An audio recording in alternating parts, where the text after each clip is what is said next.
ગામની પવિત્ર ભૂમિ પર અમારે ઉપસિંહબાના ફાર્મ હાઉસ ઉપર અમને એમના જે માતા પિતા કબીરબા અને એમના ધર્મપત્નીની 5મી પુણ્યતિથિ નિમિત્તે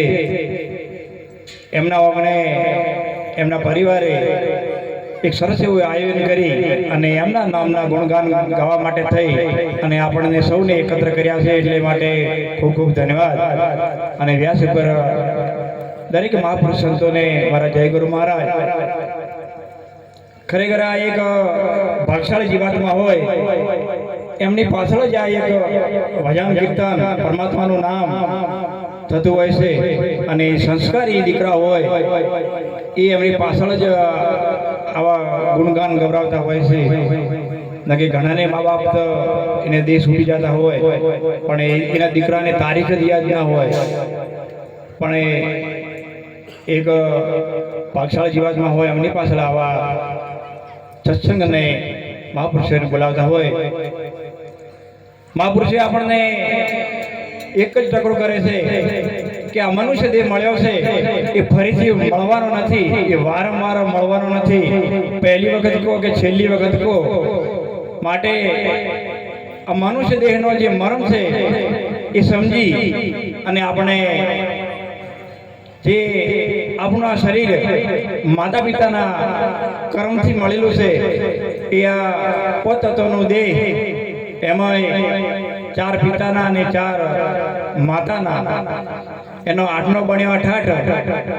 અને એ આ શરીરને ખરેખર શરીરનો જન્મ થયો પણ જે અંદર જે રહેવાવાળો છે પરમાત્મા એ અખંડ અવિનાશી છે, એ આપણે સૌ જાણીએ છીએ.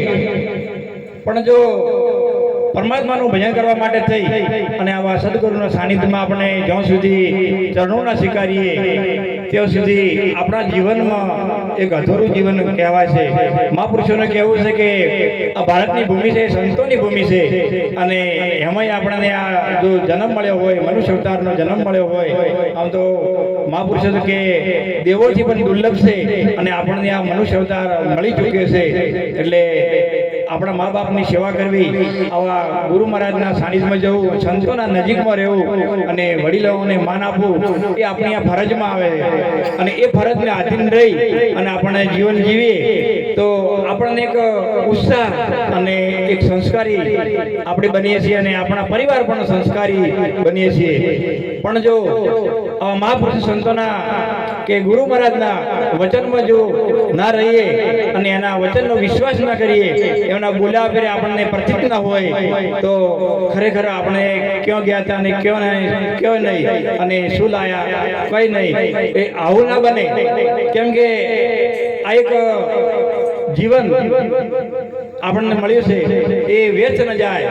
પરમાત્માનું ભજન કર્યા વગર કે ફરીથી 84 લાખ યોનિમાં ભટકવું પડે એના કરતા આ જે મનુષ્ય દેહ મળ્યો છે એ ફરીથી આપણને મુક્તિ કરવા માટે થઈ અને પરમાત્માનું ભજન, અને એ પરમાત્માનું ભજન સદગુરુના સાનિધ્ય જ્યાં સિવાય મળતું નથી. અને આપણે મહાપુરુષ સંતો એક જ વાર ટકોર કરે છે કે તમે વ્યસન મુક્ત બનો. જે દારૂ, મોજ, જુગાર, ચોરી, જારી આ જે વિચાર છે એને મુક્ત કરી અને એક માણસનો જન્મ એ માણસ ક્યારે બનાવે છે કે માણસ બની લાવો લઈએ અવસરીઓ ફરીને મળે, કે આપણામાં જે અવગુણ છે, આપણામાં જે બધીઓ પડી છે એ દૂર થઈ જાય તો આપણને એક મનુષ્યનો અવતાર અને એ મનુષ્ય મળી અને આપણે સૌ પરિવાર મળીને આપણે એક સારા સંસ્કાર મેળવીને આપણા દીકરી દીકરાને ભણાવીએ અને વ્યસન મુક્ત બનીએ અને આવા મહાપુરુષો સંતોમાં જઈ આપણું એક આ અમૂલ્ય જીવન એ વ્યર્થ ન જાય એ માટે આ મળેલું છે. મહાપુરુષ સંતો ઘણું બોલવાના છે, આટલું બોલી મારી વાણીને વિરામ આપું છું. સદગુરુ